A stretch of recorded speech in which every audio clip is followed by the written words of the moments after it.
ರಾತ್ರಿಯಿಂದ ಈಗ night S H ಹೋಗಿ ಬೆಳಿಗ್ಗೆ ಎಸ್ ಎಚ್ ಹೋಗಿ ಎರಡು ಹೇಳಿದರೆ ಇನ್ನೂ ಏನೂ ಕ್ರಮ ಆಗಿಲ್ಲ.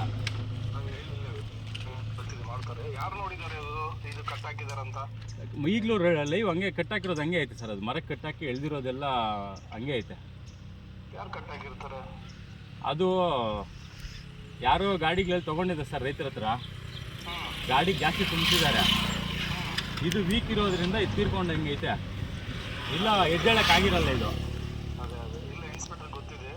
ಹೌದು. ಮತ್ತೆ ಏನು ಮಾಡಿದರೆ ಗಾಡಿಯಿಂದ ಮರಕ್ಕೆ ಕಟ್ಟಾಕ್ಬಿಟ್ಟು ಎಳ್ದಿರೋ ಗಾಡಿ ಮುಂದ್ಗಡೆ ಮೂವ್ ಮಾಡೋದು ಅದು ಕೆಳಗಡೆ ಬಿದ್ದಿರೋದು ನನ್ನೊಂದು ಅನಿಸಿಕೆ ಪ್ರಕಾರ. ಬಟ್ ಅದು ವಾಸ್ತವ ಏನು ನಮ್ಮ ಮನಸ್ಸಿಗೆ ನಾವು ಕರೆಕ್ಟಾಗಿ ಇದು ಮಾಡೋಕ್ಕೆ ನಿಮಗೂ ಗೊತ್ತಾಗಲ್ಲ, ನಮಗೂ ಗೊತ್ತಾಗಲ್ಲ. ಹೌದು, ಅದಕ್ಕೆ ಹೌದು ಸರ್. ಹೌದು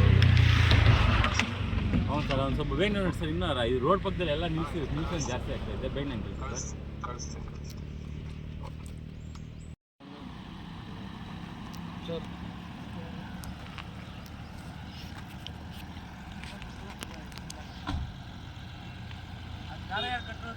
ಅವರೇ ಕೊಟ್ಟ ಯಾರು ನೈಟ್ ಬೇಗ ಡಿಸ್ಪೋಸ್ ಮಾಡಿ.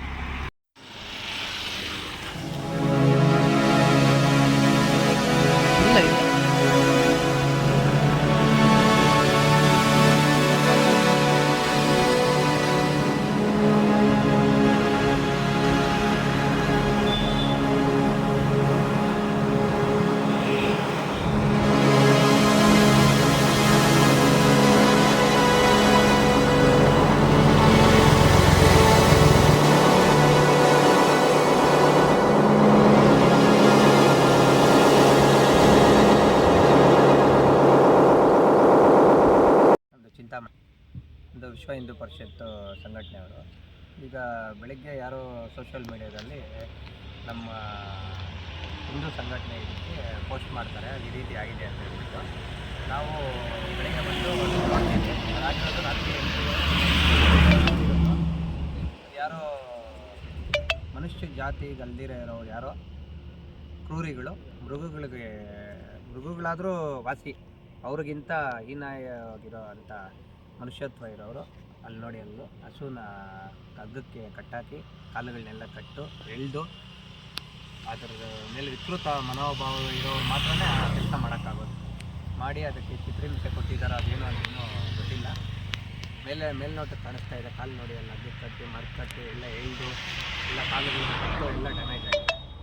ಅದಕ್ಕೆ ಸೂಕ್ತ ಕ್ರಮ ಕೈಗೊಳ್ಳಬೇಕು ಅಂತ ಹೇಳ್ಬಿಟ್ಟು ಬೆಳಿಗ್ಗೆ ಬಂದು ಇದನ್ನೆಲ್ಲ ಕಂಪ್ಲೇಂಟ್ 112 ಕಾಲ್ ಮಾಡಿದ್ದು. ಇನ್ನೊಂದು ರಾತ್ರಿನೂ ಕಾಲ್ ಮಾಡಿದ್ರು. ಅದು ಬೆಳಿಗ್ಗೆ ಬಂದು ವೆಟನರಿ ಡಾಕ್ಟ್ರು ಬಂದು ಪೋಸ್ಟ್ ಮಾರ್ಟಮ್ ಮಾಡಿ ಅದೇನಾಗಿದೆ ಸತ್ಯಾಂಶನ ಅದನ್ನು ಕಂಡುಹಿಡಿದು ಅದಕ್ಕೆ ಸೂಕ್ತ ಕ್ರಮ ಕೈಗೊಳ್ಳಬೇಕು ಅಂತ ಹೇಳ್ಬಿಟ್ಟು ನಮ್ಮಲ್ಲಿ ವಿನಂತಿ ಮಾಡ್ತಿದ್ದಾರೆ.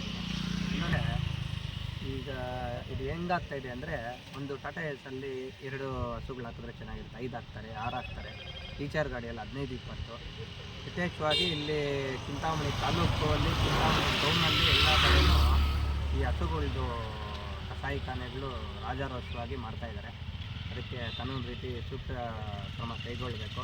ಇಲ್ಲಾಂದರೆ ಇದೆಲ್ಲ ರೋಡಲ್ಲಿ ಹಾಕಿದ್ದಾರೆ, ನಾಳೆ ಬೆಳಿಗ್ಗೆ ಸೆಂಟ್ರ್ ರೋಡಲ್ಲಿ ಹಾಕ್ತಾರೆ. ಯಾಕಂದರೆ ಯಾರು ಏನೂ ಮಾಡಲ್ಲ ಬಿಡಿ ಅನ್ನೋ ಧೈರ್ಯ ಅಷ್ಟು ವೆಹಿಕಲ್ಸ್ ಹೋಗುವಾಗ ಆದಷ್ಟು ಚೆಕ್ ಮಾಡಿದ್ರೆ ಒಳ್ಳೆಯದು ಅಂತ ನಮ್ಮ ಭಾವನೆ.